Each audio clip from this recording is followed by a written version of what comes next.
کیا آپ جانتے ہیں کہ نیو یارک جو دنیا کا چہرہ کہلاتا ہے، وہاں ایک ایسا نوجوان ابھر رہا ہے جسے دنیا کا طاقتور ترین صدر بھی نہیں روک سکا۔ یہ کہانی ہے زہران قوام ممدانی کی۔ جی ہاں، زہران نہ کہ زہران۔ زہران عربی کا لفظ ہے جس کا معنی ہے چمکدار، روشن شخصیت، پھولوں جیسا خوشنما۔ اردو میں غلط طور پر زہران لکھا جاتا ہے۔ اور یہ قوام کیا ہے؟ افریقہ کے پہلے آزاد ملک گھانا کے بانی اور استعمار دشمن رہنما۔ قوام نکرومہ کی مناسبت سے زہران ممدانی کے نام کے درمیان قوام رکھا گیا۔ ممدانی ایک معروف کنیت ہے، یعنی محمد صلی اللہ علیہ وسلم سے نسبت رکھنے والا۔ تو آئیے زہران قوام ممدانی کی درست اور مکمل پہچان کے ساتھ اس کہانی کا آغاز کرتے ہیں۔ زہران کی کہانی یوگینڈا میں جنم لیتی ہے، پھر جنوبی افریقہ کی فضاؤں سے گزرتی ہوئی 7 برس کی عمر میں امریکہ آ جاتی ہے۔ یہ کوئی عام ہجرت نہیں، یہ ایک سوچ، ایک مزاحمت اور ایک سفر شعور ہے۔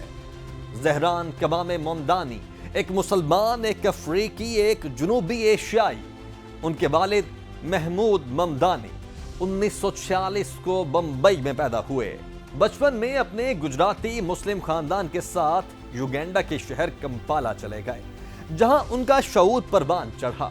1967 میں اسکالرشپ پر امریکہ گئے اور پھر یوگینڈا میں ایدی امین کی آمریت کے خلاف کھڑے ہونے پر جلا وطنی کا دکھ جھیلا۔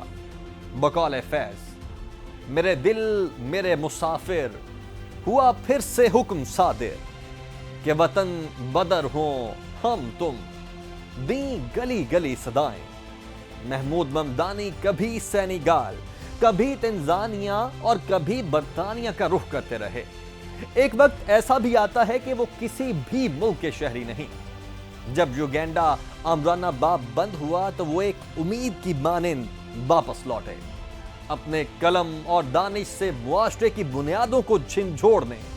پھر ان کی شہرت پھیلی، مصنف، ماہر سیاسیات اور کولمبیا یونیورسٹی کے پروفیسر۔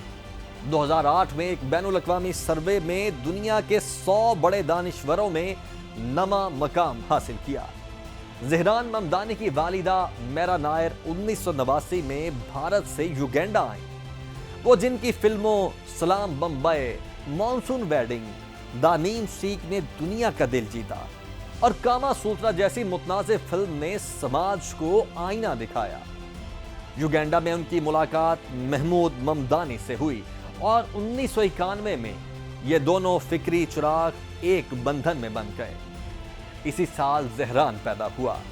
2 تہذیبوں، 2 فکروں اور 2 جہانوں کی روشن آمیزش۔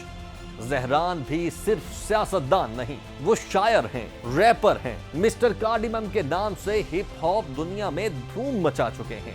ان کا گانا نانی، جس میں اداکار متھر جعفری نے ایک نڈر نانی کا کردار نبھایا، سوشل میڈیا پر وائرل ہوا۔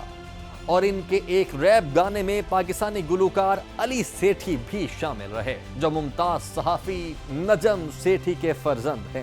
زہران نے امریکہ میں ایک تاریک وطن کی شناخت پر اکتفا نہ کیا، بلکہ وہ بنے عوام کے نمائندے، سسٹم سے سوال پوچھنے والی آواز، اور نیو یارک جیسے بے رحم سیاسی شہر میں مزاحمت کا نشان۔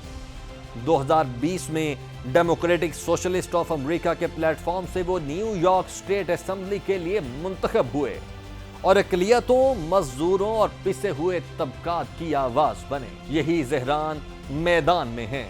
نیو یارک کا پہلا مسلمان میئر بننے کے لیے زہران نے للکارا اسرائیلی لابی کو، امریکی نظام سیاست کو، یہاں تک کہ صدر ٹرمپ کو بھی۔ ٹرمپ نے زہران کو اپنے سوشل میڈیا پر 100% کمیونسٹ پاگل قرار دیا۔ اب وہ یہاں تک کہہ رہے ہیں کہ اگر زہران میئر منتخب ہوئے تو وہ نیو یارک کو فنڈز نہیں دیں گے۔ لیکن زہران نے کہا وہ انصاف پر یقین رکھتے ہیں، چاہے اس کی قیمت سیاست میں کیوں نہ چکانا پڑے۔ CNN کو ایک انٹرویو میں انہوں نے کہا کہ انہیں سرمایہ داری پر سنجیدہ تحفظات ہیں۔ وہ ڈاکٹر مارٹن لوتھر کنگ کا کال دہراتے ہیں